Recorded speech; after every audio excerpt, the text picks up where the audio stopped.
E aí pessoal, tudo bem? A partir de agora começa o programa Play no Enem em parceria com o Claretiano Rede de Educação. Um programa feito especialmente para quem quer se preparar para as provas do Enem e ingressar em uma universidade.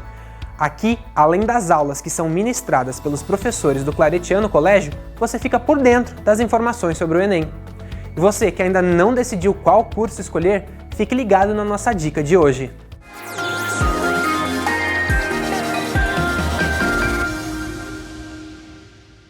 E aí, está preparado para o Enem, o Exame Nacional do Ensino Médio? Tenho certeza que sim, mas é importante que além dos conteúdos específicos da prova, você esteja antenado com os assuntos do mercado de maior repercussão na mídia nacional. Eles podem estar na sua prova. Eu sou o professor e coordenador dos cursos de gestão, professor Danilo Augusto Armelin. Se você quer um curso tecnólogo, um curso para que você possa adentrar no mercado de trabalho de forma rápida, venha conosco, venha fazer logística, comércio exterior, gestão financeira ou recursos humanos. Laboratórios específicos de cada um dos cursos, profissionais capacitados e uma formação diferenciada. Venha fazer a diferença, venha ser claretiano.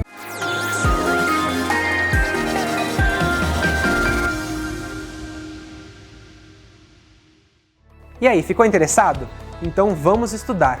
A aula de hoje é Governo Constitucional com o professor Ângelo Ratim.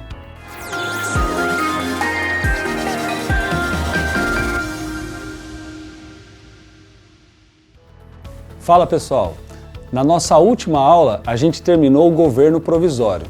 O que nós veremos agora, a gente vai para o governo constitucional, ou seja, aquele governo que vai se iniciar em 1934.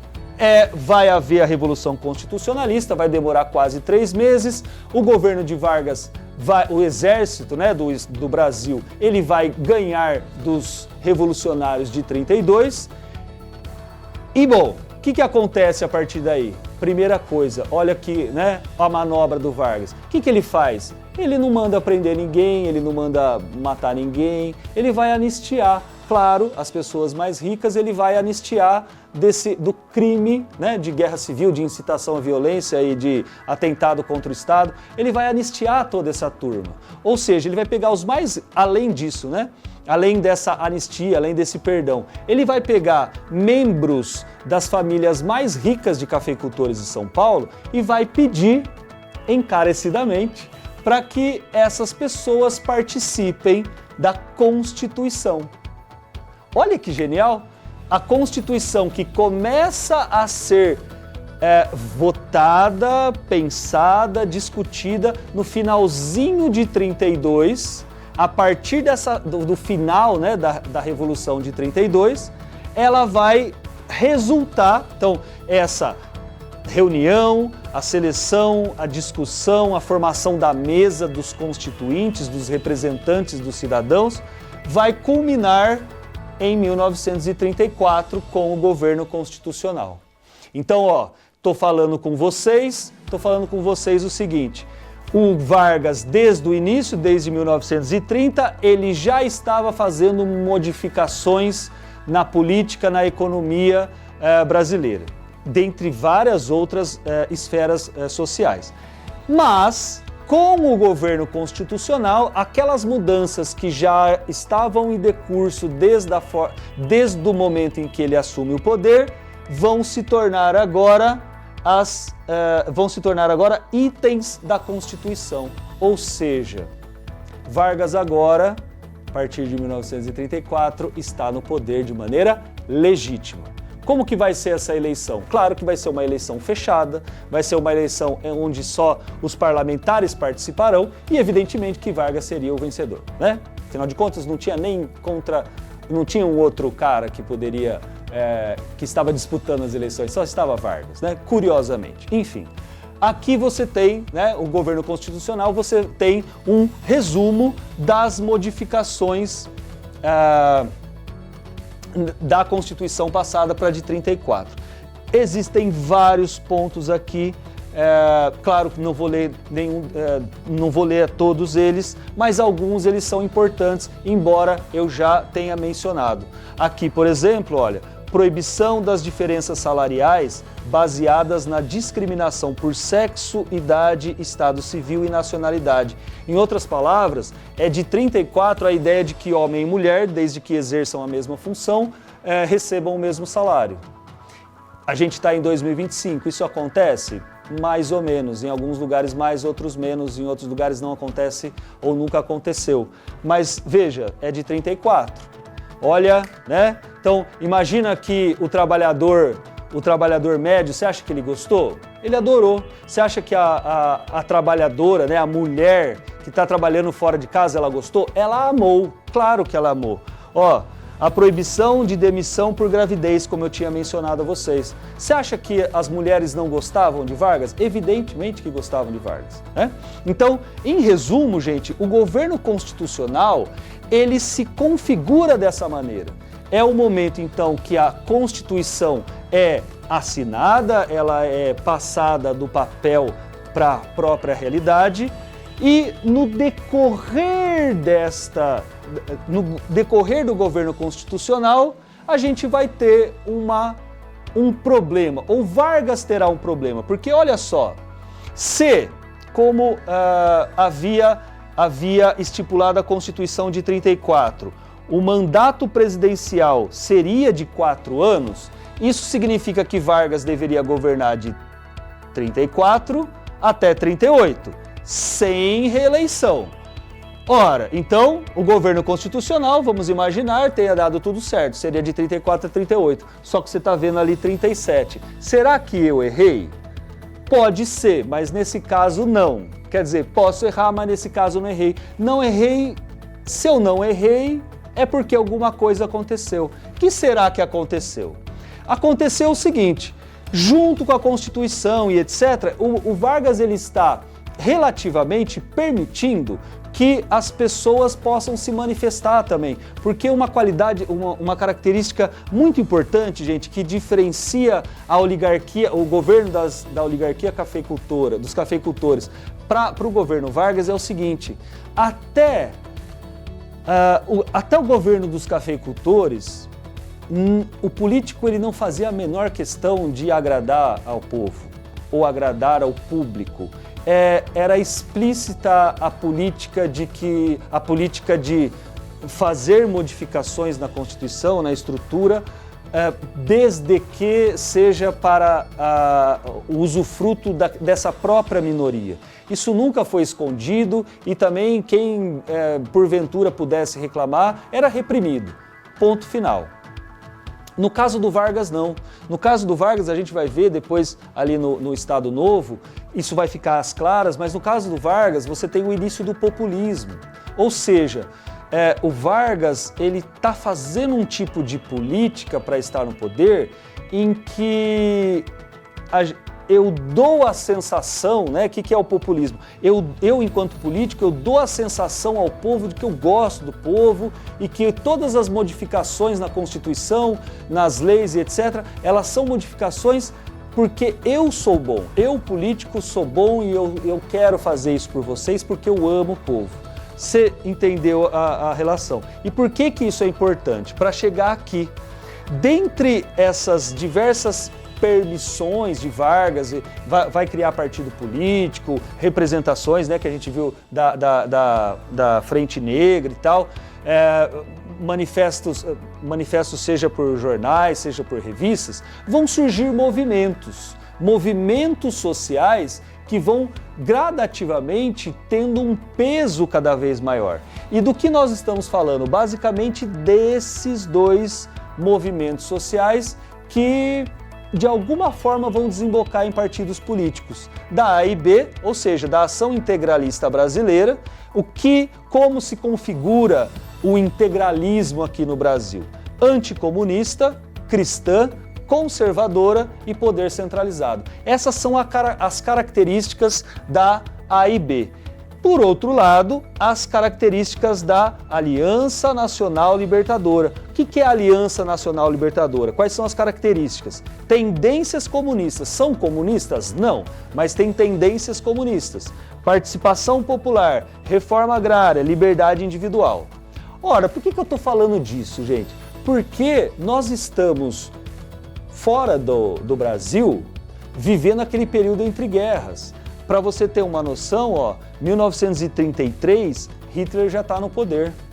1935, Hitler já está no poder. Mussolini está bem antes de 1933. Ou seja, o mundo ele está começando a se bipolarizar. Existem comunistas no mundo, né? Existem comunistas, existem fascistas. O Brasil ele está refletindo essa tendência mundial. Mas da onde que estão vindo as tendências comunistas? Da União Soviética, né? A União Soviética, desde 1917, se tornou uma união das repúblicas socialistas soviéticas. Então, o mundo ele está começando a se dividir e o Brasil ele vai representar essa divisão. Aqui, turma, apenas para a gente poder ilustrar, o que vocês estão vendo? Que dentro deste processo, então, de início de bipolarização, anticomunistas, comunistas de um lado, anticomunistas do outro, etc., você vai ter, como sempre tivemos praticamente, né? O que a gente vai ver? A gente vai ver as propagandas dos integralistas e as propagandas da ANL, né? Da Ação Nacional Libertadora. E, na sequência, o que a gente percebe? Que essa tensão, essa bipolarização, ela levará o Brasil a um levante popular, a uma intenção liderada pela ANL de fazer do Brasil um país socialista. Eu sei, eu estou sendo dramático, não é tão simples assim, não é tão fácil assim, mas seja como for, a intentona comunista, que vai ser liderada aqui pelo Prestes, né? Ela vai ter essa motivação. Tomar o poder, portanto, mais um golpe de Estado, né? Tomar o poder de Vargas e fazer do Brasil uma república socialista tal como aconteceu na União Soviética. Bom, vai ser bem sucedida? Não vai ser bem sucedida. Isso vai ter consequências pensando em um prazo maior? Não exatamente. Vai ter, de alguma maneira, vai ter algum respingo socialista, comunista mais para frente? Não. Porém, a chamada, né, intentona comunista, ou seja, essa tentativa de tornar o Brasil uma república socialista, a intentona comunista, ela vai servir de bode expiatório para que Vargas se mantenha mais tempo no poder. Lembra que eu falei para vocês? Começa em 34, na teoria seria até 38. Onde nós estamos? Nós estamos em 37.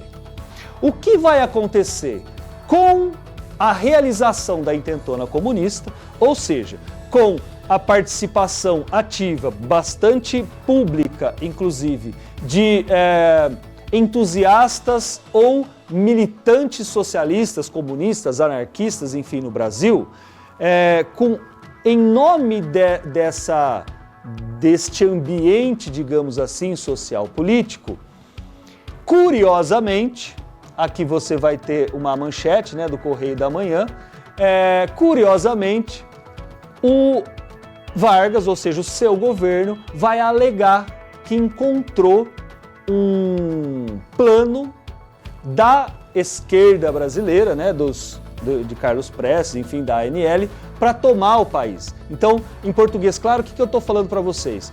Houve a intentona comunista? Sim. Houve confronto armado? Sim. Só que ele foi extinto rapidamente. E em nome desta tentativa, né, de dominar o país, os comunistas dominarem o país, vai ser forjado um documento. Mas como você sabe que é forjado? Ora, nós temos documentos históricos que atestam, né, o fato de que, aproveitando a brecha da intentona comunista, o governo de Vargas vai redigir, na verdade, um documento E esse documento, turma, ele vai ser chamado de Plano Cohen, C-O-H-E-N. O Plano Cohen é uma das principais fake news criadas, e a gente está falando, turma, da década de 30, do final da década de 30. Algo que para hoje para nós é muito comum, isso vai aparecer pela primeira vez. Ou seja, o que é o Plano Cohen? O Plano Cohen ele vai ser um documento forjado, criado de dentro do governo, né, por representantes do governo Vargas. A gente não sabe se Vargas de fato teve conhecimento disso antes ou não, mas isso também pouco interessa. O que interessa é que esse documento ele é forjado, que mostrava o passo a passo de como dominar o Brasil, ou seja, como tomar o poder brasileiro e transformá-lo em uma república comunista socialista.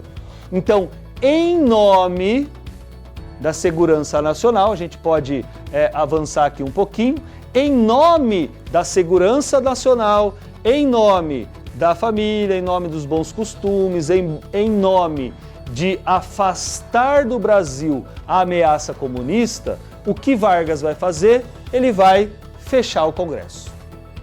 Em 37, ou seja, ele teria mais um ano de governo e depois ele iria sair.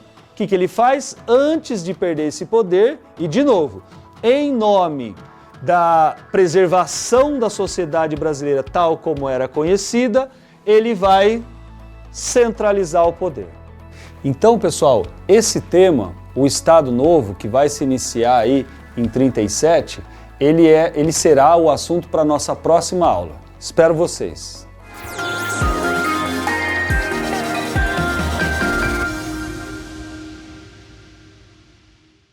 E olha, uma dica, se você faltou no dia da prova, você pode se perguntar, posso fazer de novo no próximo ano? Sim, porém, se você foi isento da taxa, precisa enviar a justificativa de ausência para o INEP. Somente o MEC determinará se o candidato terá o benefício da isenção da taxa. Por hoje é só, mas amanhã tem mais aula aqui no Play no Enem.